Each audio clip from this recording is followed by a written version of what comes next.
Hello. হ্যাঁ, আমি সুস্মিতা। এই যে দেখুন না, 2026-এর এসআইআর প্রক্রিয়া যাতে যেন মানে প্রতিটা মানুষকে, যাদের তালিকায় ভোটার তালিকায় নাম নেই সেসব মানুষগুলোকে যেন মৃত্যুর মুখে ঠেলে দিচ্ছে, মৃত্যুর মুখে ঠেলে দিচ্ছে। অথচ তাদের সঠিক তথ্য প্রকাশ করেছে, সঠিক মানে সব কিছু জানিয়েছে। তাদের জন্মসূত্রে তারা মানে অধিকারী, ভোটাধিকারী, তারপরেও তাদের নামগুলো একের পর এক ইন্টেনশনালি কেটে দিয়েছে। যা ইচ্ছা তাই করছে, তাদের ইচ্ছে মতন নাম রাখছে, তাদের ইচ্ছে মতন নাম রাখছে না। এটা কী ধরনের প্রক্রিয়া চলছে? হ্যাঁ, সবার আগে তারা কি করেছে? সবার আগে তারা কাকে কেন্দ্রবিন্দু করেছে? লজিক্যাল ডিসক্রিপেন্সি কেন্দ্রবিন্দু করে এটাকে, এটার নামেতে এরা ক্রমাগত একের পর এক নাম কেটে গেছে, লক্ষ লক্ষ মানুষের নাম কেটে দিয়েছে। এই লজিক্যাল ডিসক্রিপেন্সি কি, কোন আইনে রয়েছে? তার থেকেও বড় কথা হলো, এই কমিশনার অন্যান্য যতগুলো রাজ্যে এসআইআর করে আসলো, সেসব রাজ্যগুলোতে কেন এই লজিক্যাল ডিসক্রিপেন্সি ছিল না? লজিক্যাল ডিসক্রিপেন্সিটা তো আপনারা যেভাবে এখানে ব্যবহার করছেন, হ্যাঁ, সেটা তো সব রাজ্যেই ব্যবহার হতে পারত, কিন্তু এই শব্দটার সঙ্গে তো সেসব রাজ্যের লোকেরা পরিচিতই না। হ্যাঁ, এই লজিক্যাল ডিসক্রিপেন্সির দোহাইতে একের পর এক নাম কাটা যাচ্ছে তাদের ইচ্ছা অনুসারী।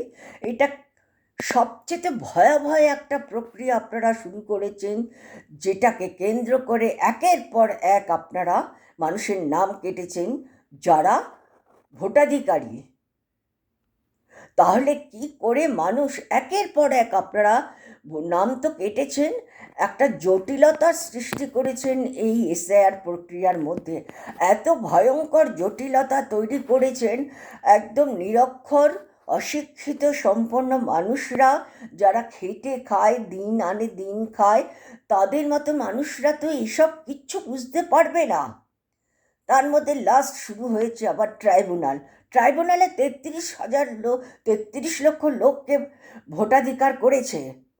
কি করে ভোটাধিকার করলো? যদি ভোটাধিকার যদি নাই হয় তাহলে কি করে ভোটাধিকার করলো? তার মানে এখানেই প্রমাণ হয়ে যাচ্ছে যে কমিশনার ঠিক কাজ করেনি, ইন্টেনশনালি তারা উল্টো পাল্টা ভাবে এসব করে তারা নামগুলো কাটাচ্ছে।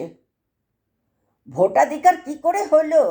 যদি সত্যি তারা ভোটাধিকারী না হয়, তারা তো বলছে তারা অনুপ্রবেশকারী, রোহিঙ্গা, আজ কি করে তারা ভোটাধিকার হলো? এইবারে বলুন। সেটাই হচ্ছে কাল হয়ে দাঁড়িয়েছে এই লজিক্যাল ডিসক্রিপেন্সিটা, কাল হয়ে দাঁড়িয়েছে আমাদের রাজ্যে। হ্যাঁ, অতএব এই ভোটকে কেউ মানতে পারছে না। 91 লক্ষ মানুষের নাম কাটা মানে মানে তাদের মেরে ফেলা এক কথাতে। অথচ তারা জন্মসূত্রে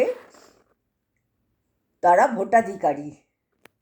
বন্ধ করুন আপনাদের এই এসআইআর, স্টপ করুন এই এসআইআর। আমি অনুরোধ করছি, আকুতি মিনতি করছি সুপ্রিম কোর্টের কাছে, এইটাকে বন্ধ করার চেষ্টা করুন। এসআইআর প্রক্রিয়া যদি চলে তাহলে ভোট কিন্তু খুব ভয়ঙ্কর পরিস্থিতির মধ্যে চলে যাবে। এই এসআইআর প্রক্রিয়া বন্ধ করে যদি পুরনো এসআইআর প্রক্রিয়া ব্যবহার করেন, আশা করি শান্তশিষ্টভাবে ভোট হবে। যে জেতার সে জিতবেই, কেউ রুখতে পারবে না কাউকে। সে কি সিপিএম হোক, কি তৃণমূল হোক, কি কংগ্রেস হোক, কি বিজেপি হোক, এটা কেউ রুখতে পারবে না। কিন্তু বর্তমানে যে নির্বাচন কমিশন এই প্রক্রিয়াকে 6 মাস ধরে, 7 মাস ধরে যেভাবে কাজ করে যাচ্ছে, তাতে বাংলার লোকেরা 100% লোক জেনে গেছে যে এটা সম্পূর্ণ বিজেপি চালাচ্ছে এবং এটা ঠিক না। কোনো মানুষ চাইবে না যে তারা মরে যাক। অতএব একটা মানুষকেও আপনারা বাদ দেবেন না।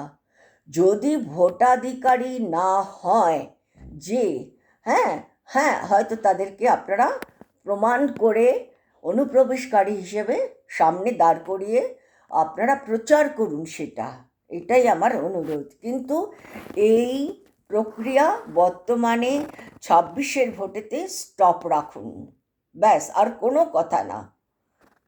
আর তা নাহলে 5 বছরের জন্য ভোট বন্ধ করে দিন, কোনো কথা না এখানে।